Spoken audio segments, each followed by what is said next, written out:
ओम तत्सत। आज हम बात करेंगे मोक्ष और मुक्ति के बारे में। मोक्ष और मुक्ति प्राप्त करना क्या यह संभव है या असंभव बातें हैं जो कि शास्त्रों में और ऋषि संत मुनियों ने ये कहा है कि मोक्ष प्राप्त कीजिए और इस धरती पे वापस मत आइए और जन्म मरण की मृत्यु से पार लग जाइए। चलिए जानते हैं इसके बारे में। पहले मोक्ष क्या है वो समझना बहुत ही जरूरी है। किसी जीव का जीवन चक्र में मुक्ति अर्थात उस आत्मा की किसी जीव रूप में पुनः उत्पत्ति ना होना ही मुक्ति और मोक्ष है। वो आत्मा हमेशा के लिए परमात्मा में विलीन हो जाती है, क्योंकि सभी आत्माएं परमात्मा का ही अंश है। इसी को मोक्ष कहते हैं। किसी भी जीव को मोक्ष प्राप्त एक ही बात पर निर्भर करती है कि उसकी सभी इच्छाएं आकांक्षाएं स्वतः समाप्त हो जाए या पूरी तरह नष्ट हो जाए। जब वो जीव मृत्यु को प्राप्त हो रहा होता है उस वक्त उसके मन में जीने की कोई इच्छा और अफसोस शेष न रहे। ऐसी स्थिति में शास्त्रों में आदर्श स्थिति कहा गया है भवसागर से मुक्ति के लिए और मोक्ष के लिए। अब समझते हैं कि पुनर्जन्म क्यों होता है। मरते वक्त जीव के जीने के लिए छटपटाहट प्रबल इच्छा ही जीव को पुनर्जन्म में धकेलती है। यही श्रीमद् भागवत गीता में इसका वर्णन है।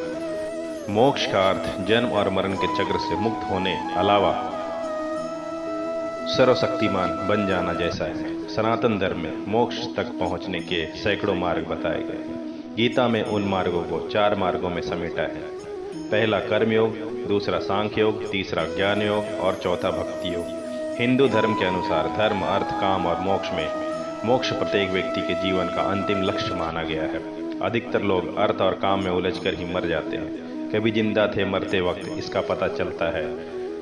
मोक्ष प्राप्त करने के प्रमुख 7 मार्गों के बारे में, जिनमें से किसी एक पर चलकर भी आप मोक्ष और मुक्ति को प्राप्त कर सकते हैं। बंधनों से मुक्ति या दुखों से मुक्ति, जेल से मुक्ति, दवा खाने से मुक्ति, आर्थिक परेशानी से मुक्ति, उलझनों से मुक्ति। आप मनुष्य इसलिए क्योंकि आप किसी अन्य पशु या पक्षी के शरीर में होने से मुक्ति होना चाहते हैं। मनुष्य होने का मतलब यह है या पशु या पक्षी की योनि से मुक्त है। इस तरह मनुष्य से आगे भी जहां और है संपूर्ण दुखों से छुटकारा पाकर देवत्व को प्राप्त होता है। यदि आप मुक्ति नहीं चाहते तो आपको दान पुण्य तीर्थ क्रिया कर्म श्राद्ध आदि सभी धार्मिक क्रियाएं छोड़ देना चाहिए। पहला हम जानते हैं भक्ति के बारे में। भक्ति से आप मोक्ष और मुक्ति को कैसे प्राप्त कर सकते हैं।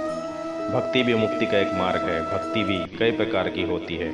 इसमें श्रवण, भजन, कीर्तन, नाम जप, स्मरण, मंत्र जप, पाद सेवन, अर्चना, वंदन, दास्य, सख्त, पूजा, आरती, प्रार्थना आदि भी शामिल है। दूसरा योग। योग अर्थात मोक्ष के मार्ग की सीढ़ियाँ। पहली सीढ़ी यम, दूसरी नियम, तीसरी आसन मुद्रा, चौथी प्राणायाम क्रिया, 5वीं प्रत्याहार, 6ठी धारणा, 7वीं ध्यान और 8वीं अंतिम सीढ़ी है समाधि अर्थात मोक्ष।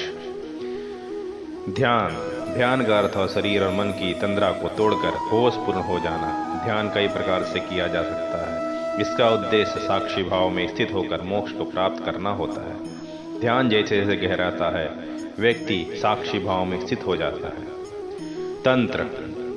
तंत्र से भी आप मोक्ष और मुक्ति को प्राप्त हो सकते हैं। मोक्ष प्राप्ति का तांत्रिक मार्ग भी है। इसका अर्थ है कि किसी भी वस्तु को बलपूर्वक हासिल करना।